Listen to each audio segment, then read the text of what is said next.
ओम नमो नारायणाय। ओम नमो नारायणाय। ओम नमो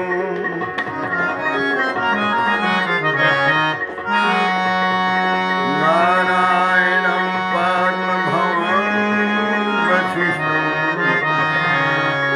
शक्तिं च तत्पुराशरं च व्यासं सुतं गौडपदं महान्तं गोविन्दयोगीन्द्रमथास्य शिष्यं श्रीशङ्कराचार्य मथास्य पद्म पादं च हस्तमल्कं च तन्तोटकं वारितिकारमन्या अस्मद्गुरुं सन्ततमानतोऽस्मि। श्रुतिस्मृति पुराणानाम् आलयं करुणालयं नमामि भगवत्पादं शङ्करं लोकशङ्करं शङ्करं शङ्कराचार्यं केशवं बादरायणं सूत्रभाष्यकृतौ वन्दे भगवन्तौ पुनः पुनः। ईश्वरो गुरुरात्मेति मूर्तिभेदविभागिने व्योमवद्व्याप्तिदेहाय दक्षिणामूर्तये नमः। दक्षिणामूर्तये नमः।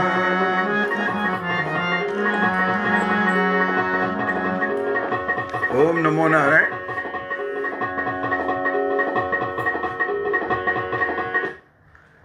ओम नमो नारायण। आप सब लोगों की उपस्थिति को अभिनंदन करते हुए भगवान भाष्यकार स्वामी शंकराचार्य जी द्वारा रचित ग्रंथ विवेक चूड़ामणि के स्वाध्याय रूपी सत्र में आप सभी का हार्दिक अभिनंदन है, हार्दिक स्वागत है। आप सब धन्यवाद और साधुवाद के पात्र हैं जो प्रतिदिन सम्मिलित होते हैं और उपस्थित होकर मुझे भी आप अनुग्रहित करते हैं, मुझे भी आप धन्य करते हैं, स्वयं भी धन्य होते हैं। इसलिए आप लोगों का बहुत बहुत धन्यवाद और बहुत बहुत प्रणाम, बहुत बहुत अभिनंदन। मैं जिन लोगों का देख रहा हूँ स्क्रीन पर नाम जो आ रहा है और जिनका फोटो मैं देख रहा हूँ, तो ललितेश्वर कुमार जी हैं, ललितेश्वर बाबू की उपस्थिति को भी प्रणाम है। ओम नमो नारायण। हरिद्वार मिश्र जी हैं, उनकी भी उपस्थिति को प्रणाम है। और प्रमोद कुमार जी हैं, इनकी भी उपस्थिति को प्रणाम है। विभा सचदेव हैं, इनकी भी उपस्थिति को प्रणाम है। संतोष राय जी हैं, इनकी उपस्थिति को प्रणाम है। विभा सचदेव जी और प्रमोद कुमार जी। मुकेश प्रसाद हैं, इनकी उपस्थिति को भी प्रणाम है। ऊपर एक मैं चिन्ह देख रहा हूँ जो शायद सौरभ जी हैं, सौरभ कुमार शर्मा हैं शायद। हाँ, तो वो कहते हैं कि मैं भी सुनता हूँ आपको, और ये बहुत विद्वान व्यक्ति हैं सौरभ कुमार शर्मा जी।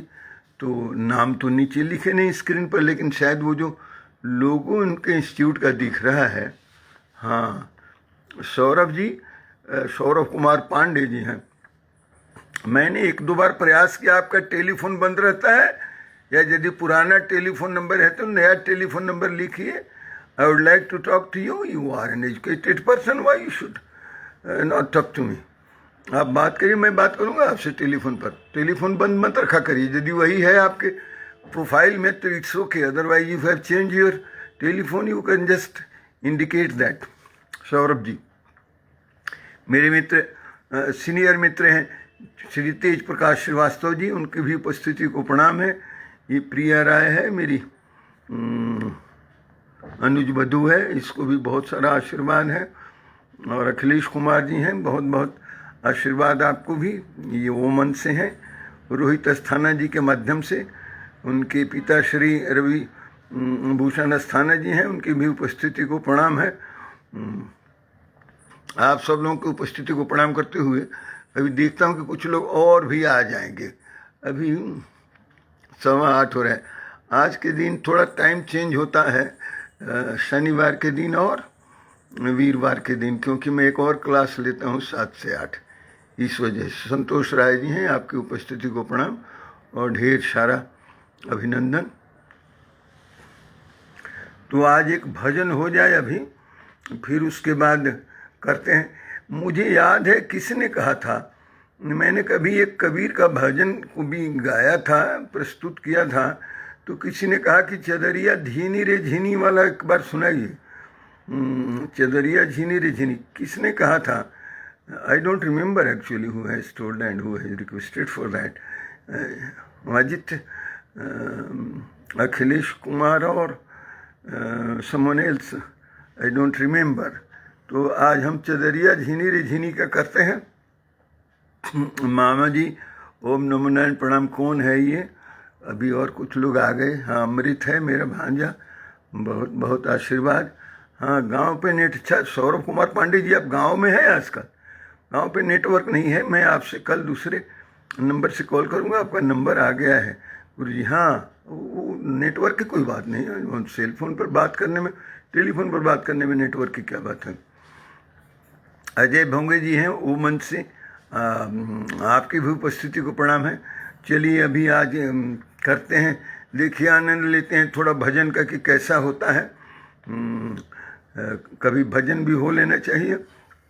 शोभा उपल टंडन जी भी आ गए हैं, इनकी भी उपस्थिति को प्रणाम है। तो आप सबको प्रणाम करते हुए, आप सबका अभिनंदन करते हुए हम प्रारंभ करते हैं कबीर दास का भजन, वो चदरिया झीनी रे झीनी, चदरिया झीनी रे झीनी। तो मुझे याद नहीं है किसने इसका कहा था, किसी ने मुझे कहा था, इसका आग्रह किया था। यदि नहीं भी किया होगा तभी अच्छा ही है।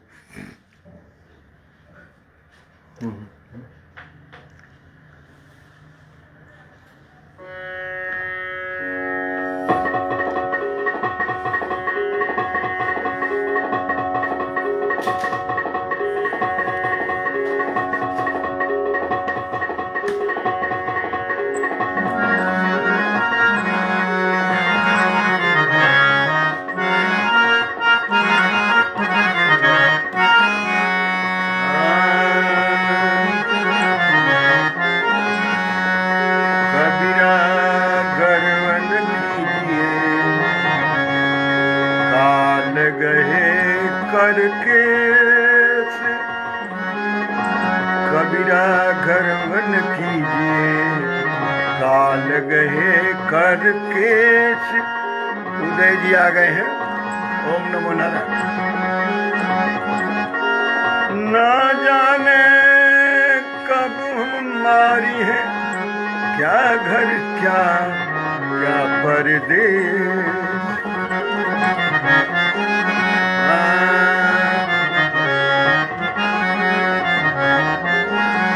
कबीरा तेरी झोपड़ी गल कटियन के हाथ, करेगा सो भरेगा, तुम क्यों होगा।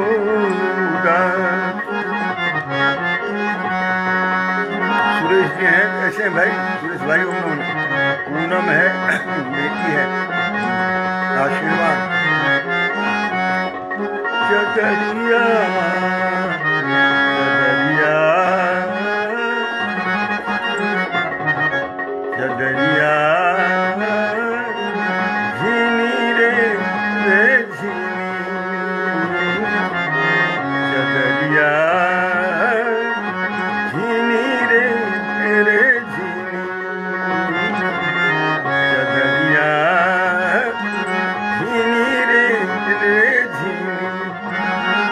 तूने राम नाम रस चदरिया झीनी रे झीनी, चदरिया झीनी रे झीनी, चदरिया झीनी रे झीनी। तूने राम नाम रस भीनी चदरिया, चदरिया झीनी झीनी रे झीनी। तूने राम नाम रस भीनी चदरिया, चदरिया झीनी झीनी रे झीनी। तूने राम नाम रस भीनी चदरिया।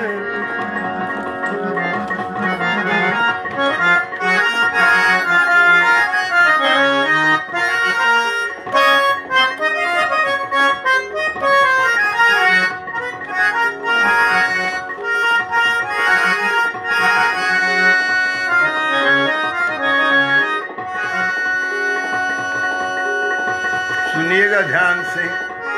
अष्ट कमल का चरखा बनाए, पांच तत्व के खूनी। अष्ट कमल के चरखा बनाए, पांच तत्व के खूनी। 10 से बुनन को लागे, 10 बुनन को लागे, 10 से बुनन को लागे। मूरख मैल किन्हीं चदरिया झीनी रे झीनी।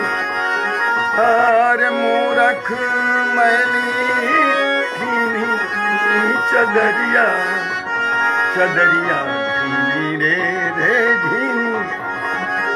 तूने राम नाम रस झीनी चदरिया, चदरिया झीनी रे झीनी, चदरिया झीनी रे झीनी। संजय वर्मा है, बहुत बहुत आशीर्वाद। जब मोरी चादर बन घर आए, जब मोरी चादर बन घर आई, जब मोरी चादर बन घर आई, जब मोरी चादर बन घर आई, जब मोरी चादर बन घर आई, बन घर आई। जब मोरी चादर बन घर आई, तो जब मोरी चादर बन घर आई, हर रंग रे जन को दीनी चदरिया झीनी रे झीनी। रंग रे जन कर दीनी चदरिया झीनी रे झीनी। तूने राम नाम रस भीनी चदरिया झीनी रे झीनी।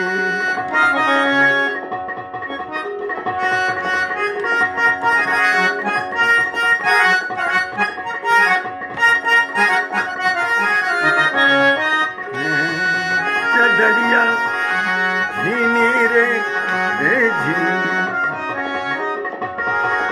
तबले के धुन को जरा सुनिए, उसका भी आनंद।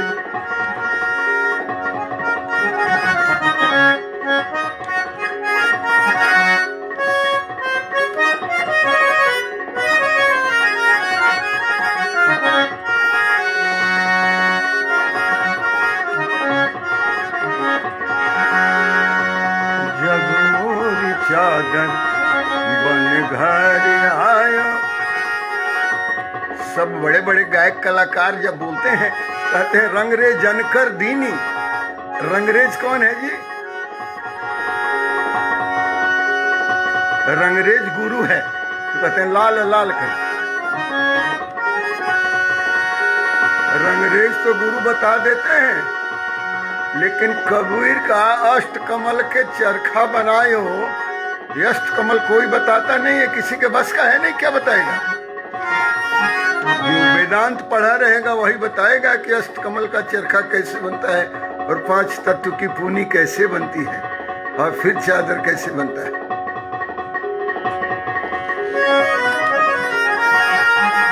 अष्ट कमल का चरखा बनायो 5 तत्व के पूनी, और 9-10 मास बुनन को लागे। 9-10 मास, ये चादर जो है ना हमारा शरीर है, भौतिक शरीर। 9-10 मास बुनन को लागे लागे, मूरख मैली झीनी चदरिया, झीनी रे झीनी तूने राम नाम रस, झीनी चदरिया चदरिया झीनी रे रे झीन झीनी।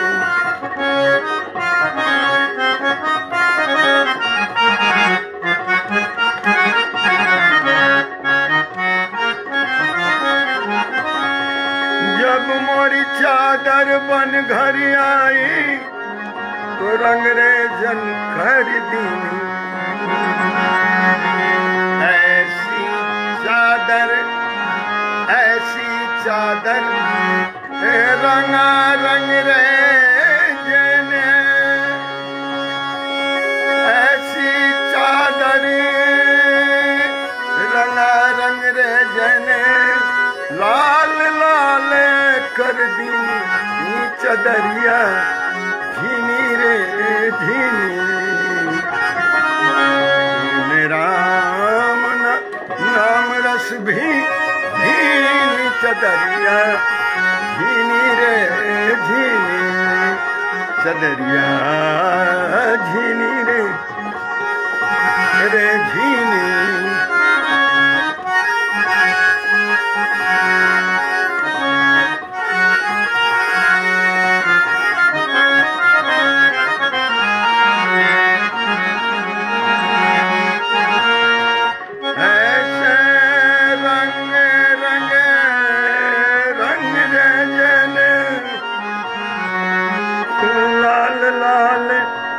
कर दीनी चदरिया झीनी रे झीनी चदरिया झीनी रे रे झीनी।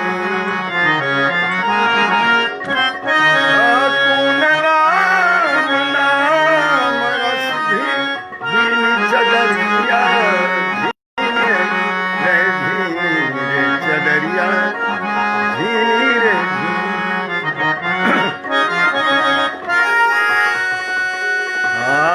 ध्रुव प्रहलाद बड़े बड़े भगत लोढ़े हैं इस चादर को। ये चादर क्या है? भौतिक शरीर है। ध्रुव प्रहलाद सुदामा ने ओढ़ी चदरिया। ध्रुव प्रहलाद सुदामा ने ओढ़ी चदरिया। ध्रुव प्रहलाद सुदामा ने ओढ़ी चदरिया। सुखदेव ने निर्मल की चदरिया।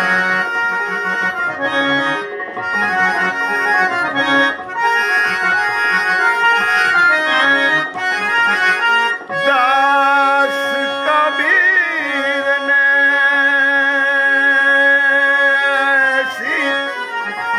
ऐसी ओढ़ी, दास कबीर ने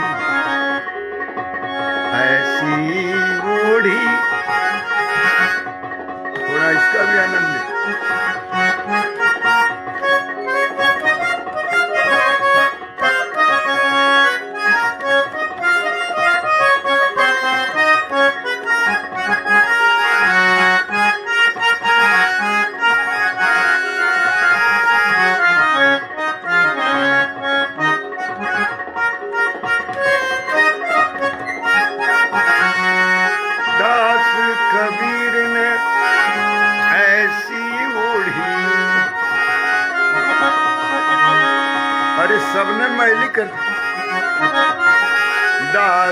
कबीर ने ऐसी ओढ़ी ज्यों की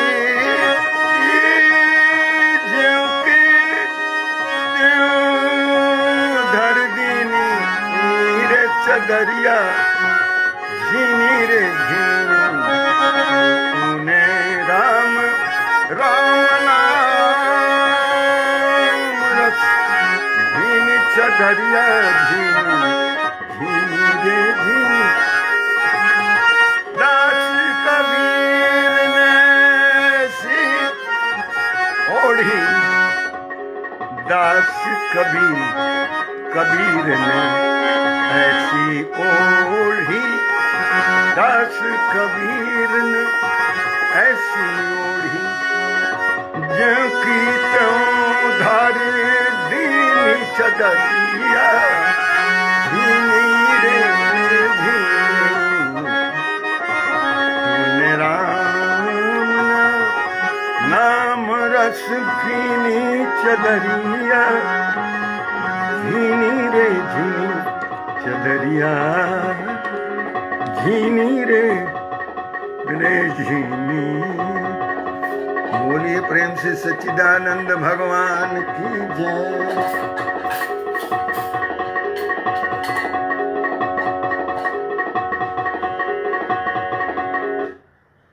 ओम नमो नारायण। आप सबका पुनः अभिनंदन है।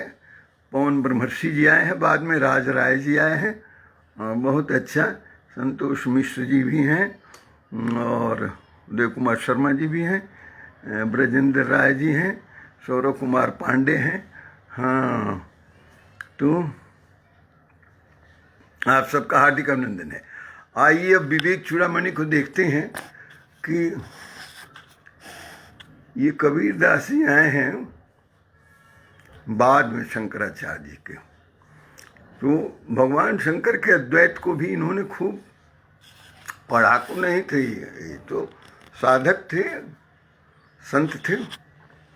अब देखिए जो पढ़ाकू थे और विद्वान थे और जो अवतार थे भगवान शिव के, आदि गुरु शंकराचार्य भगवान शिव के अवतार थे। हाँ, कहाँ से हमने कहा है कि आज पढ़ेंगे जी, 85 से पढ़ेंगे, 84 तक कल पढ़ा था। तो अच्छा है कि इस 84 योनि में हम भटकते भटकते, 84 योनि नहीं है, 84 लाख योनि है, और यहाँ 84 में अभी हैं हम। तो हम 84, बजरंगी राय जी भी हैं, ये भी कुछ लिखते रहते हैं, बजरंगी जी भी अच्छा लिखते हैं, अभी विद्वान हैं, कहीं ऋषिकेश साइड में रहते हैं ये। बहुत लोग लिखते रहते हैं, पढ़ना चाहिए, लिखना चाहिए, और एक दूसरे से अपनी जो जानकारी है, ज्ञान है, उसको बांटते रहना चाहिए, साझा करते रहना चाहिए। ज्ञान तो यही है, बांटिए तो बढ़ेगा। हाँ, ज्ञान जितना बांटेंगे बढ़ेगा, जितने बार बांटेंगे उतना ही बढ़ेगा, और आनंद और सुख जितना बांटिएगा उतना बढ़ेगा, और तकलीफ जितना बांटिए उतना घट जाएगा। तो कल जो बात कर रहे थे गुरुदेव भगवान शंकराचार्य गुरु के माध्यम से शिष्य से जो बात कर रहे थे कि शरीर पोषणार्थी सन यह आत्मानम दिदृक्षति, तो ग्राहम धारुधिया ग्राहम दारुधिया धृत्वा नदीर तत्व स गच्छति। जो शरीर का पोषण करने वाला है, सिर्फ अपने पेट पालने वाला है और केवल शरीर का ही झाड़ फानूस करने वाला है, दिन भर ऐनक के सामने यदि खड़ा रहने वाला है, he can do nothing at all. So Vedant साधना जो है उसके लिए नहीं है, जो शरीर पोषणार्थी है। शरीर पोषणार्थी को भोजपुरी में कहते हैं भत पेलू, और पेट माधवा, पेट पालने के लिए। वेदांत साधना उसके लिए नहीं है, कहते हैं उसके लिए क्या है, यदि वह मोक्ष की इच्छा रखता है, यह आत्मानम दिदृक्षति, आत्म साक्षात्कार का यदि वो इच्छा रखता है, अपना पेट और शरीर पोषण करने वाला, तो उसके लिए कैसा है जी, ग्राहम दारुधिया धृत्वा दारू कहते हैं लकड़ी। जैसे लकड़ी का कुंदा समझ के और ग्राह को पकड़ के, यानी घड़ियाल को, और उसी पर कोई चढ़ जाए तो उसको डुबा के मार देगा। बदहवासी में हो, पीठ पर चढ़ गए घड़ियाल के और उस पार जाना चाहता, घड़ियाल आपको उस पार ले जाएगा, इस पार नहीं मारेगा। उस पर ले जाकर मार के क्या करेगा घड़ियाल? घड़ियाल कोई पागल है? कितना टाइम लगाएगा कि आपको ढो कर ले जाएगा उस पार और तब उसके बाद आपको मारेगा। आपसे ज़्यादा समझदार है घड़ियाल। पहले ही इधर दबोच चलेगा बीच में। कहते हैं कि वो क्या है जी, ग्राहम दारुधिया धृत्वा और नदीम तरतुम स गच्छति। अब फिर वो नदी पार करना चाहते हैं घड़ियाल के पीठ पर चढ़ के। घड़ियाल के पीठ पर चढ़ के नदी पार कीजिएगा, मार देगा, मुआ देगा बीच में। ध्यान दीजिएगा 50वें श्लोक पर क्या भगवान कहते हैं। एक एक साधना किया, ये अनुभव के सारे हैं। जितने ऋषि हैं ना, अपने ऊपर उन्होंने इसका एक्सपेरिमेंट किया है, अनुभव किया है, प्रयोग किया है, तब उसका अवलोकन किया है, तब उसके निष्कर्ष निकाले। ऐसे नहीं कि कुछ भी अर्जी लिख दिया, बैठे हैं जी क्या लिख रहे हैं, कहानी लिख रहे हैं, तो खूब लिखी है। कहानी क्या लिखते हैं, इधर का उधर बात जोड़ते हैं, बात का बात, बात का बात। गप में, फिक्शन में, कहानी में there is no difference at all. नाम रख दे किसी का नोबेल, किसी का स्टोरी है, किसी का। तुम्हारे पास पढ़ने के लिए इतना साहित्य है, लिखने के लिए इतना साहित्य है, और उल्टा सीधा तुकबंदी में लगाया है, लोगों को पागल बनाया है। यहाँ कहते हैं भगवान शंकराचार्य की, देखिए, मोह एव महामृत्यु। अब तो आप कहेंगे कि हम तो मृत्यु तक सुने थे, महामृत्यु क्या होता है? हाँ, यदि आपने मृत्यु सुना है तो महामृत्यु भी सुन लीजिए, और मृत्युंजय सुना है तो महामृत्युंजय भी सुन लीजिए। क्या कह रहे हैं भगवान कि मोह एव महामृत्यु मुमुक्षु वपु रादिषु, और मोहो विनिर्जितो येन स मुक्ति पदम अर्हति। मोह को अज्ञान कहते हैं, अज्ञान को मोह कहते हैं, मोह को डिल्यूजन कहते हैं, और कंफ्यूजन भी कहते हैं। हाँ, डिल्यूजन भी और कंफ्यूजन भी, और इग्नोरेंस भी, अज्ञान भी, ये है मोह। तो कहते मोह एवं महामृत्यु, मोह ही महामृत्यु है। आप कहते हैं तो हम तो मृत्यु से डर रहे थे, महामृत्यु कहाँ से आ गया? इसी मोह में तो आप रोज रोज मरते रहते हैं, यही तो महामृत्यु है, इसलिए कहा रोज इसमें मरते हैं। और मोह एव मतलब ही, महामृत्यु महान, महान मतलब दारुण दुख देने वाला जो मृत्यु है। आपको तो मृत्यु तो दुखकारी होता ही है, सुखकारी कौन होता है? नहीं, कई मृत्यु सुखकारी होता है, कहीं बड़ा मुश्किल से होता है, तो दारुण दुख कहते हैं। दारुण, पराकाष्ठा जिसमें हो जाए, वो दारू से बना हुआ है। दारू लकड़ी से बना है, लकड़ी से काष्ठ से बना है, उसी से पराकाष्ठा कहते हैं। तो मोह एव महामृत्यु, confusion, delusion and ignorance is certainly a sure death, but very painful death. महामृत्यु। और क्या कहते हैं? मुमुक्षु, जो मुक्ति की इच्छा रखने वाला है, मुक्ति चाहने वाला है, मोक्ष की इच्छा रखने वाला है, उसके लिए ये मोह जो है, कहते हैं वपु, वपु आदिशु। वपु कहते हैं शरीर को, शरीर इत्यादि से। शरीर इत्यादि मतलब शरीर और आपके शरीर से जितने भी रिश्ते नाते हैं वो सब, इनसे जितना मोह रखेंगे आप, यहाँ कहते मोहो विनिर्जितो येन, जिसने मोह कर रखा है, अटैचमेंट कर रखा है, लगाव कर रखा है इस शरीर से ही, महामृत्यु के समान है वो उसके लिए जो मोक्ष चाहता है। मोक्ष वाले से ये यदि लगाव रखेगा, अटैचमेंट रखेगा, मोह रखेगा शरीर आदि के प्रति, शरीर इत्यादि के प्रति, सब बता दिया ना, नाक कान मुंह आँख पाँव हाथ सब ये आपका शरीर का अंग है, आप ये नहीं है। जो इन शरीर इत्यादि के प्रति जो मोह रखेगा, मोह रखने का मतलब हुआ अज्ञान से, वो भ्रम से इसी को समझ लेगा कि यही मैं हूं। कहता मोहो विनिर्जितो ये न, जीतो मतलब जीत लिया गया, विनिर्जितो अच्छी तरह से जिसने मोह को जीत लिया है, शरीर आदि के प्रति जिनका मोह है उसको जो जीत लिया है।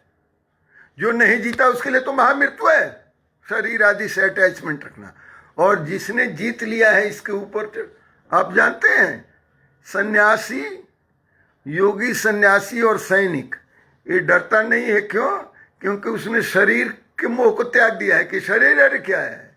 हम जो एक बार once I have picked up the gun, it's for the sake of the nation, yes, my body means nothing, my cause is greater than my body. वो मुक्ति का बोध लेके वो खड़ा हुआ है, किसके लिए? संपूर्ण राष्ट्र की सुरक्षा के लिए वो बंदूक उठाया है, इसलिए वो निर्भीक होकर मृत्यु को पार कर जाता है, महामृत्यु नहीं। वो मोह में नहीं रहता है शरीर के, न सैनिक रहता है न सन्यासी रहता है।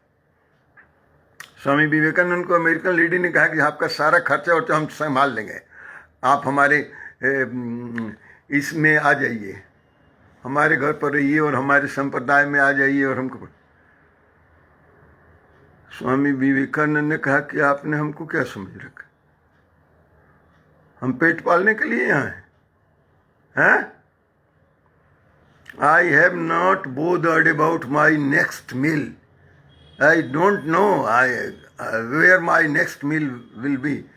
मेरा दूसरा वक्त का भोजन कहाँ होगा, आई डोंट केयर। मैं पिछले कितने दिन से नहीं खाया हूँ, I don't care. I am not here to nourish my body, मैं शरीर पोषणार्थी नहीं हूँ।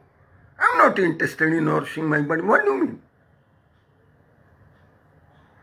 ए sanyasi does not care for when his and where his next meal will be, दूसरे वक्त का भोजन कब मिलेगा। सन्यासी इसकी चिंता करता है, सोल्जर इसकी चिंता करता है।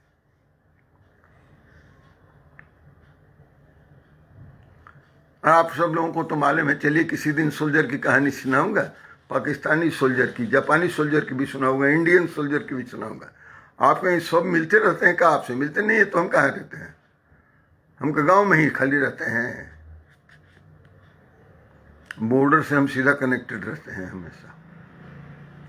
अरे बॉर्डर, एक लफुआ कल मेरे को धमका रहा था, मैंने कहा 2 थप्पड़ मारूंगा कि तेरा दिमाग सीधा हो जाए। बेहुदा मेरे को धमकाने चला है, घसीट के मंगा दूंगा ये तेरे को। मोह विनिर्जितो, जिसने अच्छी तरह से मोह को जीत लिया है। अब मोह विनिर्जितो ये ना, जिसके द्वारा मोह जीत लिया गया है अच्छी तरह से, स मुक्ति पदम अर्हति, वही मुक्ति पद के लिए वही योग्य होता है, यानी मुक्ति पद की प्राप्ति वही करता है, मोक्ष की प्राप्ति। जिसने शरीर के चेतना से ऊपर उठ के मोह विनिर्जितो, मोह को जीत लिया है, अटैचमेंट, राग, identifying himself the body only and nourishing his body only, शारीरिक चेतना में ही लगा हुआ है। शरीर पोषणार्थी इसको कहते हैं, शरीर के पोषण करने के लिए ये जी रहा है। शरीर पोषणार्थी का कहा कि वो क्या है, जैसे ग्राह के पीठ पर लदाया है, डूबा देगा बीच में ले जाकर नदी में। उसी तरह से यहाँ कहते हैं मोह एवं महामृत्यु, मोह ही महामृत्यु है। किसके लिए? जो मोक्ष चाहता है उसके लिए। मुमुक्षो वपु आदिशु, जो शरीर इत्यादि से जो अटैचमेंट रखता है, लगाव और राग रखता है, उसके लिए तो यही अज्ञान, कंफ्यूजन और डिल्यूजन, यही जो है इसके लिए महामृत्यु है, दारुण मृत्यु है, दुखदाई मृत्यु है। लेकिन जिसने मोह विनिर्जितो, जिसने मोह को जीत लिया है, राग को जीत लिया है, ये ना जिसके द्वारा जीत लिया गया है विनिर्जित अच्छी तरह से, सब मुक्ति पदम अर्हति, मुक्ति पद का वही अधिकारी होता है, वही मुक्ति पद प्राप्त करता है। जो अधिकारी होगा नहीं वही प्राप्त, वहाँ कोई रिश्वत कोई चलता है क्या?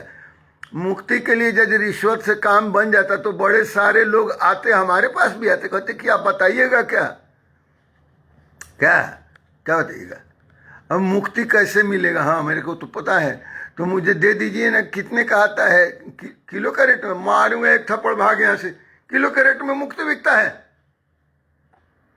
जाओ वहां। साईं बाबा के यहाँ दौड़ के चला जाता है। तो कहीं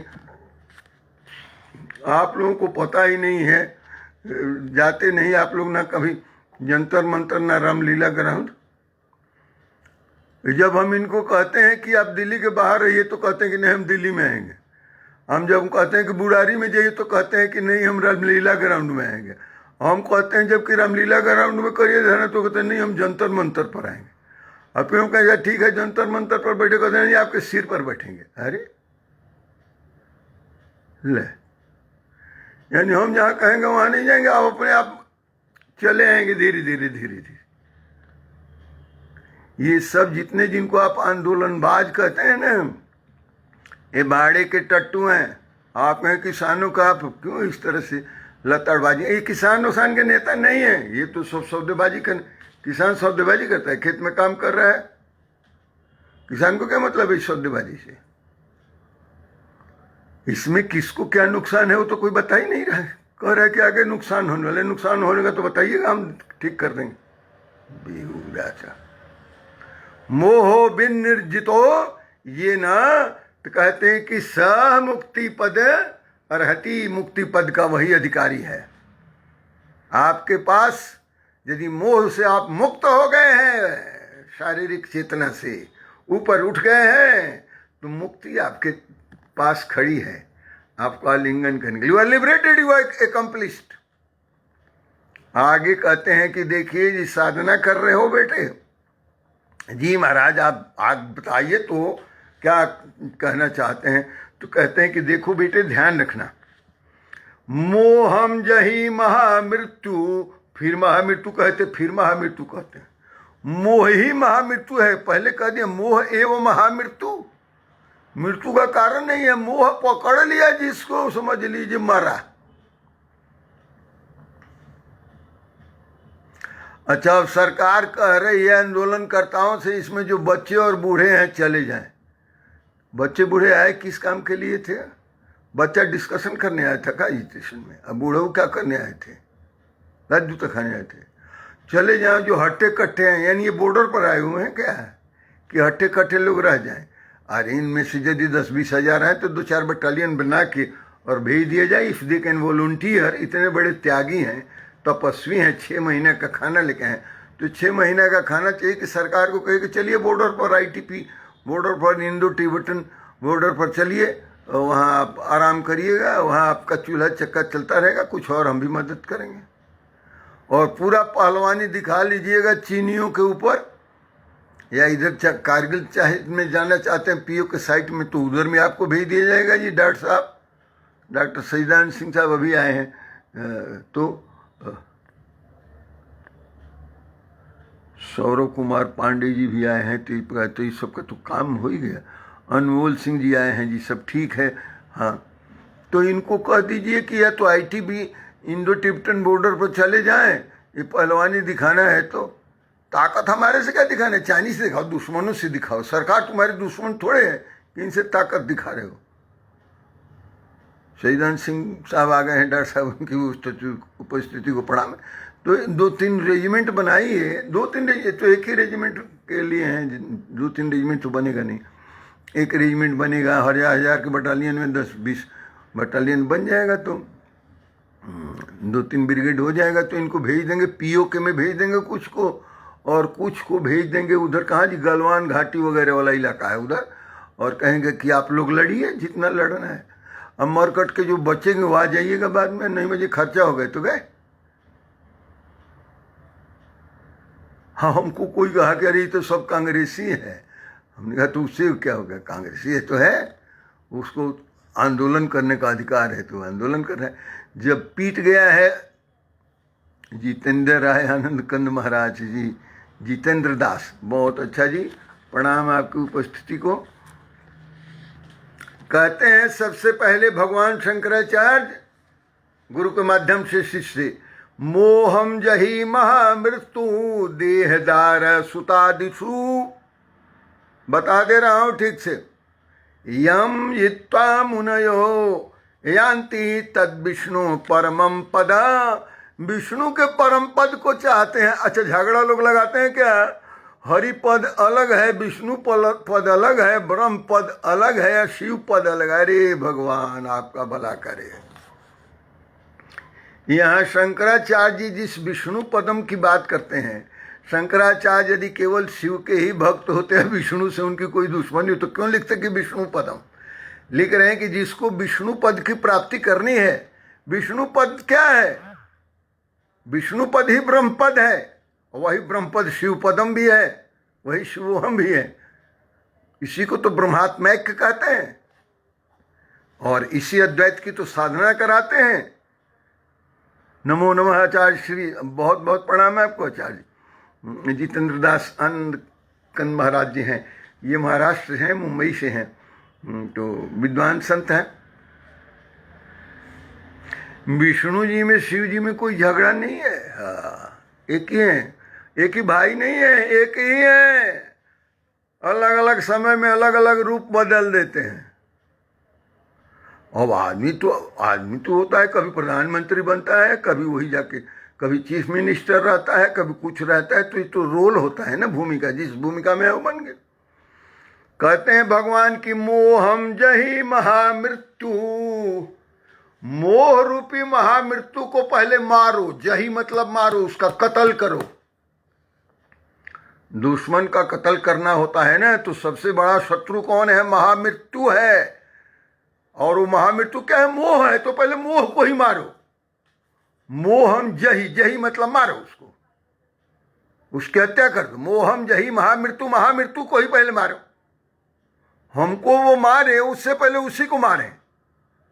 मोहम जही महामृत्यु आदेहदार सुतादिषु, किसके प्रति मोह, कहते हैं देह के प्रति, अटैचमेंट, राग, और देह, और फिर दारा, दारा यानी पत्नी, देह दारा सुतादिषु, सुत इत्यादिषु। सबसे बड़ा घनिष्ठ संबंध तो अपने शरीर से, फिर उसके बाद अपनी पत्नी से, फिर अपने बच्चों से। तो कहते हैं सबसे पहले इसी मोह को मारो जो आपके अपने शरीर से, पत्नी से और बच्चों से जो मोह लगा हुआ है ना, just finish it, slay them, kill them first. पहले मोह को मारो। मोहम जही महामृत्युम देहदार सुतादिशूर, और यम जित्वा मुनयो यान्ति, यम जित्वा मतलब जिसको जीत कर, मुनयो मतलब मुनि लोग, यान्ति मतलब जाते हैं, पहुंचते हैं, प्राप्त करते हैं। क्या जी, विष्णु पदम, विष्णु पद को मुनि लोग प्राप्त करते हैं जिसको जीत के। आप कहते हैं कभी सन्यासी, कभी मुनि, कभी यति। हाँ, मुनि मननशील यस्ते मुनि ही, जो मननशील है वो मुनि है, वही विचारवान है, और वही यति हैं, वही सन्यासी हैं। ये लोग क्या करते हैं, पहले इन्हीं का खात्मा करते हैं, मोह का। इसलिए कहते हैं यम जित्वा, जिसको जीत करके, मुनयो मुनि लोग, यान्ति प्राप्त करते हैं, तद विष्णु परमम पद, उस विष्णु परम पद को प्राप्त करते हैं, तत्पद को प्राप्त करते हैं, विष्णु पद को प्राप्त करते हैं, आत्मबोध करते हैं, आत्म साक्षात्कार होता है, ब्रह्मात्मैक्य बोध हो जाता है। इसी ब्रह्मात्मैक्य बोध को विष्णु पदम कहा जाता है, हरिपदम कहा जाता है। कौन प्राप्त करता है, मुनि प्राप्त करता है। क्यों? क्योंकि उसने महामृत्यु को मार दिया है। कौन से महामृत्यु? मोह रूपी महामृत्यु। किसके प्रति? शरीर, पत्नी और सुतादि को, बच्चों के प्रति। आपने तो दुनिया भर के रिश्तेदारी भी लाद लिया है सिर पर। भगवान कहते हैं कि देखो, यदि मुक्ति चाहते हो, ब्रह्म पद की प्राप्ति चाहते हो, विष्णु पद की प्राप्ति चाहते हो, everybody wishes to attain Vishnu padam. Why not? We are entitled to it. हम इसके अधिकारी हैं। चाहेंगे तो कैसे करोगे? कहते हैं कि थोड़ा अटैचमेंट ढीला करो। पहले मार इसको, मोहम जही महामृत्यु, और देह धारा सुता दिशु, और यम जित्वा मूनयो यान्ति तद विष्णु परमम पद। परम पद के विष्णु पद के परम पद को प्राप्त कर लेते हैं। वीरेंद्र कुमार गिरी जी कैसे हैं? जय हो वीरेंद्र कुमार गिरी, ओम नमो नारायण, और आपको प्रणाम। जानत अविवेक, ये तीनों एका, बिल्कुल ठीक कह रहे हैं महाराज। अब इसके आगे थोड़ा सा सूक्ष्म विश्लेषण करते हैं। भगवान शंकराचार्य क्या कहते हैं? 87वें श्लोक में कहते हैं, जैसे पहले बताया था वैसे ही गुरु जी कहते हैं कि देख बेटा, ये तेरा तो शिष्य कहते हैं तो सब मैं छोड़ के आ गया हूँ, अब मेरे को अब ज़्यादा नहीं है मोह, अब मैंने छोड़ दिया है। क्या छोड़ दिया है? अरे वही अब्दुलवा की तरह, रहमानुआ की तरह, अभी तो शादी नहीं की हम, तो ठीक है फिर ही रहा। और त्वग मांस रुधिर स्नायु मेदु मज्जास्थि संकुलम, त्वग मांस रुधिर स्नायु मेदु मज्जादि संकुलम, पूर्णम मूत्र पुरी शब्दम स्थूलम निंदम इदम बपुहु। बपुहु, इदम बपुहु मतलब, इदम मतलब इस, बपुहु मतलब शरीर में। इस शरीर में सबसे निंद चीज क्या है? सबसे निंद यानी निंदनीय, डिस्कार्ड करना। What is to be discarded in this body? What is required to be discarded? कहते हैं everything is to be discarded in this body. This body is filled of filth and muck. Shankaracharya ji जानते हैं क्या कहते हैं? शरीर को घबराइएगा नहीं, ये मलभांड है। सो जितना ब्यूटी दिख रहे हैं जी sir TP sir, the beauty is skin deep, not even skin deep. There is no beauty at all. Skin deep, जरा सा खरोच लग जाए, चींटी आके लग जाएगी और घाव बन जाएगा, मरेंगे, कुछ है नहीं। इसलिए कहते हैं त्वचा, मांस, रुधिर, रक्त और स्नायु, सारे नर्व के सिस्टम, और मेदो चर्बी, मज्जा अस्थि, और मज्जा भी और हड्डी भी। बहुत लोगों ने चर्बी बहुत पाल रखा है और पेट कर रखा है तोंद 80 किलो का, और प्लस और सब तो 150-300 किलो के लोग। कहते हैं ये सब मज्जास्थि संकुलम, ये सब आके मिल के ये शरीर जो बनाए हैं, निर्मित किए हुए हैं, इससे ये किससे है जी? कहते हैं कि पूर्णम मूत्रपुरी, पुरीश, पूर्ण मतलब भरा हुआ है ये शरीर। जितना एक खोल बता दिए ना कि अस्थि, मज्जा, हड्डी, त्वचा, ये सब के अंदर क्या भरा है? ये कहते सबके अंदर मल भरा है। पूर्णम मूत्रम पुरीशम, पुरीशम कहते हैं विष्ठा को, मैला को। तो कहते हैं कि मल मूत्र से ये भरा हुआ है सारा शरीर, और जो बाद बाकी है वो भी सब सड़ा हुआ भरा हुआ है। ले जय जय वही समर्थ भी कहलाता है। हाँ, कहते हैं कि सब मलमूत्र से भरा हुआ है पूरा शरीर, और इसलिए मूत्र पुरुषभ्याम स्थूलम, ये स्थूल शरीर जो है ये सब मलमूत्र से भरा हुआ है। इसलिए निंदम इदम बपुहु, इसलिए शरीर निंदनीय है। आप कहते मुझे तो बड़ा घमंड था अपने शरीर पर, आप इसी को कह दिए कि निंदनीय है। अरे किसके बनिस्पत और किसके सापेक्ष निंदनीय है ये तो समझो। शरीर को आपको फेंकने का थोड़े कह रहा है कि जाकर कुकुर के सामने पड़ जा। भक्त प्रहलाद शर्मा, उदय कुमार शर्मा जी, भक्त प्रहलाद शर्मा, उदय कुमार शर्मा, जय श्रीमन नारायण। हाँ, उदय कुमार शर्मा जी, भक्त प्रहलाद शर्मा एक ही आदमी का नाम थोड़ी है।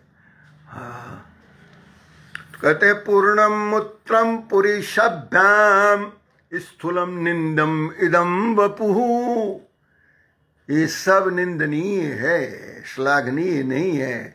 यानी सबको आप रखिए नीचे लेवल पर, सिर पर मत चढ़ाइए। ये कहने का तात्पर्य है इसके प्रति आप राग मत रखिए, मोह मत रखिए, ताकि आपको बता दिया जाता है कि आप बहुत मोह रखते हैं तो बता दिया जाता है कि आपके अंदर जो कुछ भी है इट्स नॉट वेरी प्रीसियस, बहुत अमूल्य चीजें नहीं है, ये सब निंदनीय हैं।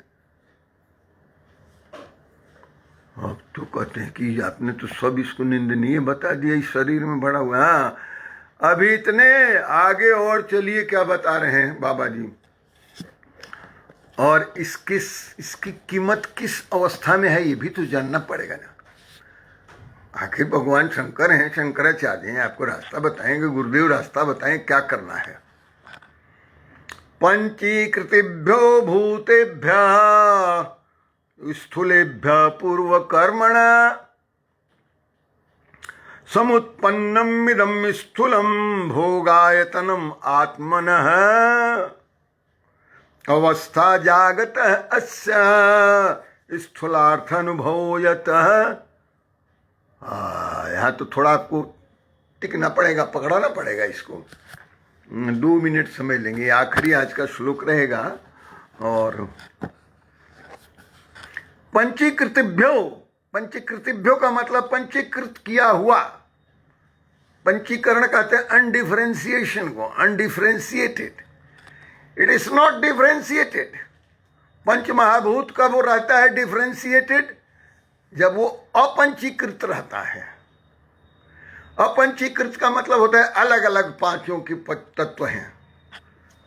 कौन कौन से तत्व हैं जी? आकाश, वायु, अग्नि, जल और पृथ्वी, पांचों तत्व जब अलग अलग रहते हैं तो अपंचीकृत पंच महाभूत हैं। और जब इनको आपस में एक निश्चित अनुपात में, निश्चित तरीके से, जिसको पंचीकरण कहते हैं, अनडिफरेंशिएशन, तो वो अनडिफरेंशिएशन यानी वो पंचीकृत हो जाते हैं। तो जब पंचीकृत भूतेभ्यः, पंचीकृत भूत से स्थूलेभ्यः, ये स्थूल शरीर का निर्माण होता है पंचीकृत भूत से। पंचीकृत यानी पहले पांचों भूतों को आपस में मिलाया जाता है एक अनुपात में। वो आज हो सकता है कि मैं लिख दूं व्हाट्सएप पर और फिर फेसबुक पर भी ले आऊँगा कि कैसे पंचीकरण होता है। तो ये भूतेभ्यः, पंच महाभूतों का जब पंचीकरण हो जाता है तो पंचीकृत भूतेभ्यः स्थूलेभ्यः, और ये पूर्व कर्मणा, और आपके पूर्व कर्म के संस्कार वो भी होते हैं। और स्थूल शरीर में, ये स्थूल शरीर जो बनता है वो पंचीकृत पंच महाभूत के मेल से बनता है स्थूल शरीर। और आपके जो पूर्व कर्म होते हैं वो समुत्पन्नम इदम स्थूलम, इस स्थूल शरीर के जो उत्पन्न करते हैं, आपके पूर्व कर्म के द्वारा जो उत्पन्न किए हुए जो संस्कार हैं, उस संस्कारों को भोगने के लिए एक शरीर दे देते हैं भगवान। पंचीकृत पंच महाभूत से बना के स्थूल शरीर को ऐसे बनाते हैं ताकि आप पूर्व कर्मणा समुत्पन्न इदम स्थूलम भोगायतनम आत्मनः, आपके जीवात्मा का ये शरीर जो है ना भोगायतन है। तो जो आपने कर्म किया है पूर्व जन्म में, पूर्व कर्मणा, उससे जो उत्पन्न हुआ है, आपको जो फल मिलने वाला है, उस प्रारब्ध के स्वरूप ये आपको स्थूल शरीर दिया है, इसी में बिठा दिया है, इसी को आयतन बना दिया। आयतन कहते हैं वॉल्यूम को, और आयतन कहते हैं स्पेस को भी, और आयतन कहते हैं कोई कंटेनर को भी। तो ये शरीर जो है ना आयतन है कंटेनर के फॉर्म में। आया नहीं बात समझ में? ये शरीर जो है पंचीकृत महाभूत से उत्पन्न आपके पहले कर्मों के, प्रारब्ध कर्मों के भोग के लिए ये भोगायतन बना के आत्मा के रखा हुआ है। तो आपका जो जीवात्मा इसमें बैठा हुआ है ना, इस शरीर उसका आयतन है, बाहरी खोल है, ढोल है, बाल्टी है, घड़ा है, कंटेनर है, टीन है, जैसे हैं। और इसमें आपकी जीवात्मा बैठी हुई है, क्या लेके जी? पूर्व कर्मों के सारे उत्पन्न किए हुए संपूर्ण प्रारब्ध को लेके इसमें भोगने के लिए बैठा हुआ है। अब भोग क्षय हो जाएगा तो फूट जाएगा घट। आप कहते हैं कि मेरे को इसी में भोगने दीजिए, भोगिए, हम थोड़ा मना करें। फिर कहते हैं समुत्पन्नम इदम स्थूलम भोग आयतनम आत्मनः, और अवस्था जागरत तस्य, और इसकी अवस्था क्या है, कब ये भोग कर सकता है, भोग आयतन जो बना हुआ है शरीर, कहते हैं कि इसकी अवस्था जागृत है, जागृत अवस्था में ही भोग कर लेता है, निद्रा में नहीं भोग करता, सपना में भी नहीं भोग करता। आपको तो सपना में तो भोग करते हैं। अरे सपना में जो आपकी प्रेमिका आती है ना, जगने के बाद तो होती नहीं, आएगी जगने के बाद, और फिर दूसरे दिन वो भी नहीं आएगी, तीसरे दिन आपके कहने से थोड़े आते। तो सपना पर आपका कंट्रोल थोड़े है। तो सपना में तो कोई चीज आ गया, सपना आपके भोगने के लिए नहीं बना हुआ है, जागृत बना हुआ है भोगने के लिए। और वो किससे लिंक है उसका, भौतिक शरीर से, सूक्ष्म शरीर से नहीं है।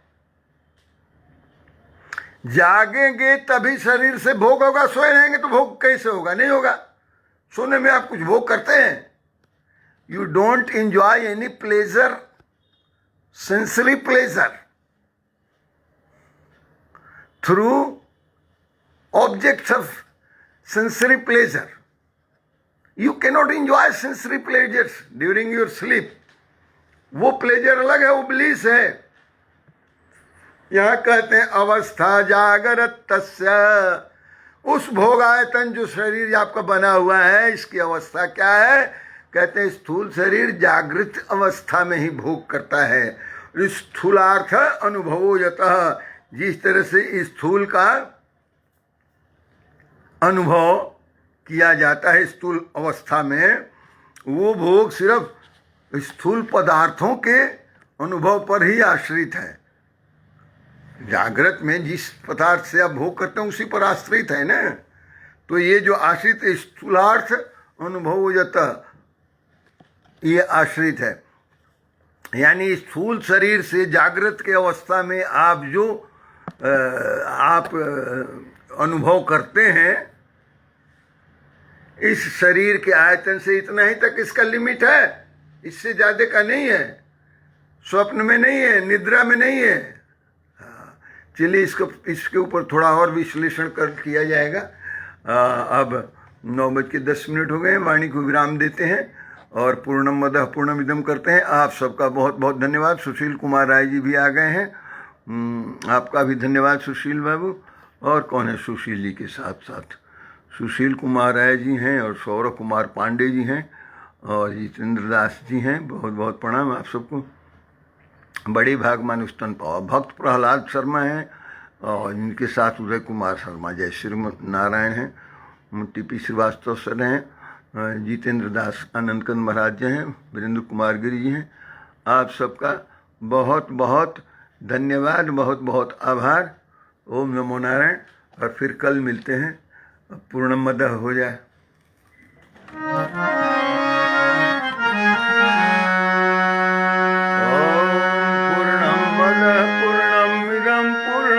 पूर्णमुदच्यते पूर्णस्य पूर्णमादाय पूर्णमेवावशिष्यते।